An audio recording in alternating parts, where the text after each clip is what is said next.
हरे कृष्णा. श्री श्री चैतन्य शिक्षाष्टक ह्यातला आपण 4था श्लोक आज वाचायला सुरू करणार आहोत.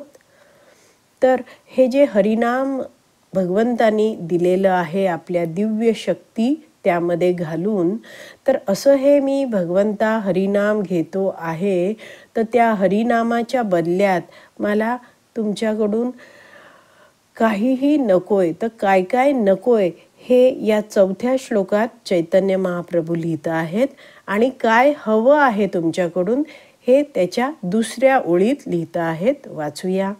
न धनम न जनम न सुंदरीम कवितां वा जगदीश कामये. तर कामये म्हणजे मला कामना आहे. तर कामये पण लिहिलं आहे न धनम म्हणजे मला धनाची अपेक्षा नाही. न जनम, जनम म्हणजे फॉलोअर्स, अनुयायी, त्यांची पण मला आवश्यकता नाही. मी तुमच्याकडे ते मागत नाही, कामना करत नाही.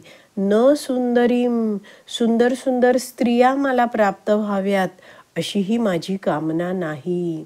कविताम, कविताम म्हणजे स्तुती, कुणी माझं गौरव करेल अशीही माझी अपेक्षा नाही. तर न धनम न जनम न सुंदरीम कविताम वा, वा म्हणजे किंवा. तर मला ह्या कोणत्याही गोष्टींची हे भगवंता अपेक्षा नाही. जगदीश, जगत अधिक ईश, जगत म्हणजे संपूर्ण जगत आणि ईश म्हणजे स्वामी. तर भगवंता तुम्ही जगताचे स्वामी आहात. कामये, मात्र मला कामना या कोणत्याही गोष्टींची नाही आहे. पुढच्या ओळीत म्हटलं आहे कोणती कामना आहे, केवळ एकच, मम. मम म्हणजे काय, माझी. जन्मनी जन्मनी ईश्वरे. तर जन्मनी जन्मनी म्हणजे जन्मोजन्मी, ईश्वरे म्हणजे हे भगवंता. भवतात भक्तीर अहैतुकी त्वयी. तर भवतात म्हणजे काय, होऊ देत. भक्ती ही अहैतुकी. तर भक्ती म्हणजे भक्तिमय सेवा. अहैतुकी म्हणजे काय, अपेक्षेविना, कोणत्याही अपेक्षेविना. त्वयी म्हणजे तुमची.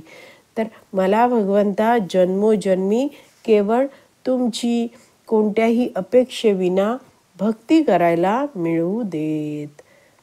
तर हा श्लोक वाचूया आणि मग भाषांतर वाचूया. न धनम न जनम न सुंदरीम कवितां वा जगदीश कामये. मम जन्मनी जन्मनीश्वरे भवतात् भक्तिर् अहैतुकी त्वयी. भाषांतर. हे जगदीश्वर, मला धनसंचय करण्याची, सुंदर स्त्रियांच्या सहवासाची किंवा अनेक अनुयायी गोळा करण्याची अभिलाषा नाही. कोणी माझी स्तुती करेल अशी ही माझी अभिलाषा नाही, अपेक्षा नाही. जन्मोजन्मी तुमची केवळ अहैतुकी भक्ती करण्याचीच मला इच्छा आहे. तर अशा प्रकारे आपण हा 4था श्लोक समजून घेतला आहे. श्री श्री चैतन्य शिक्षाष्टकम की जय. हरी बोल.